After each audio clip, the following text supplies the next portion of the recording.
Welcome to our podcast. Today we're diving into the fascinating world of general purpose AI, or GPAI, under the European Union's AI Act. These powerful models are reshaping technology and regulation, and we're here to unpack what that means for you and your organization. I'm your host, and alongside me is our AI expert. Thanks for having me. I'm excited to explore GPAI models and the intricacies of compliance under the EU AI Act. It's such a relevant topic, especially for anyone involved in developing or deploying AI technologies. Absolutely. So let's kick things off by defining what a general purpose AI model is. In simple terms, a GPAI is an AI model that can perform a wide array of tasks due to its significant generality. These models are typically trained on large data sets and can be integrated into various applications like text generation, audio synthesis, or image processing. Right?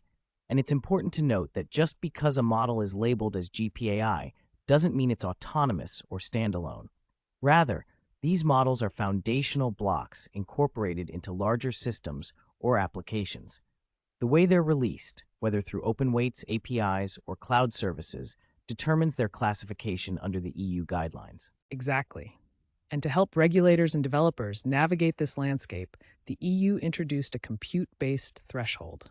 If a model has been trained using more than a specific amount of computational resources, measured in floating point operations per second, or FLOP, it is presumed to be a GPAI model. This technical measure is crucial for understanding compliance requirements. So now that we have a grasp on what GPAI models are, let's talk about who qualifies as a provider under the EU AI Act. This is significant because the term provider encompasses anyone from individual developers to large corporations and public bodies that either develop or commission the development of these models. That's correct. The definition is broad. It means if you significantly modify an existing GPAI model and promote it under your name, you are deemed a provider. This also brings into play the concept of systemic risk. If a GPAI model carries high-impact capabilities or poses significant risks, like threats to public health or fundamental rights, it falls into a different classification. Indeed. In fact, providers of GPAI models with systemic risk have stricter obligations, including extensive documentation, model evaluations, and adversarial testing. The goal here is to ensure that these potentially powerful technologies are used responsibly and safely. Moving on, let's touch upon open source models.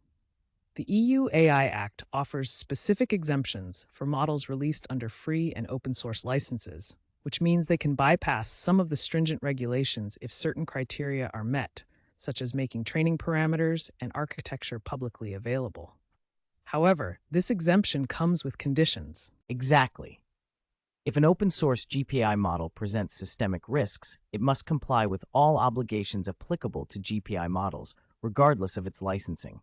This is to ensure that the risks associated with powerful AI are appropriately managed, no matter how freely they are shared. Now let's discuss the compute aspect again. The amount of compute used for pre-training or enhancing capabilities contributes to eligibility thresholds. The guidelines address both hardware-based and architecture-based estimation methods to determine computing usage, allowing for a clearer path to compliance. And don't forget about the implications for downstream modifiers. If a third party alters a GPAI model and uses more compute than 1/3 of the GPAI threshold, they are presumed to be the new provider and inherit the original obligations. This ensures accountability is maintained throughout the lifecycle of the model. Let's shift gears and talk about enforcement and the transitional measures set by the Act. Recognizing that compliance can be complicated, especially for smaller organizations, the Act outlines transitional rules and a staged enforcement timeline. For instance, GPAI obligations apply starting August 2nd, 2025, but enforcement powers won't fully kick in until August 2nd, 2026. Right, and that's significant. It provides organizations time to align their practices with the new regulations. The EU AI Office has even introduced a voluntary code of practice for GPAI models. Providers willing to follow this code can demonstrate compliance and may even benefit from reduced scrutiny, which is a strong incentive. Exactly. Major players in the field, like Google and Microsoft, have already signed the code, setting a precedent that can influence the broader landscape. The collaborative, risk-based approach promoted by the EU is aimed at engaging with systemic risk models while also supporting smaller companies with guidance and regulatory sandboxes. It's such an evolving landscape. As organizations start to grapple with these new regulations, there are concrete steps they can take to prepare for compliance. Let's wrap up with some practical next steps for our listeners. First up, organizations should classify their models. They need to assess whether their models qualify as GPAI, evaluate the potential systemic risks based on capabilities, and pinpoint who the provider is in their value chain. Getting this clarity right from the get-go will help immensely. Next, it's crucial to build documentation and risk management processes. This means capturing training and testing workflows, keeping track of compute usage, and being proactive about model evaluations and adversarial testing. They should also prepare for incident reporting. Absolutely. And governing modifications is key. Organizations should create internal policies to evaluate fine-tuning and significant content changes, including the compute used and new use cases.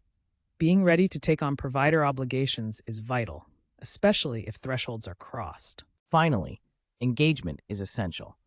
Organizations should monitor the AI Office's code of practice and explore regulatory sandboxes if they are a startup or small-medium enterprise in the EU market.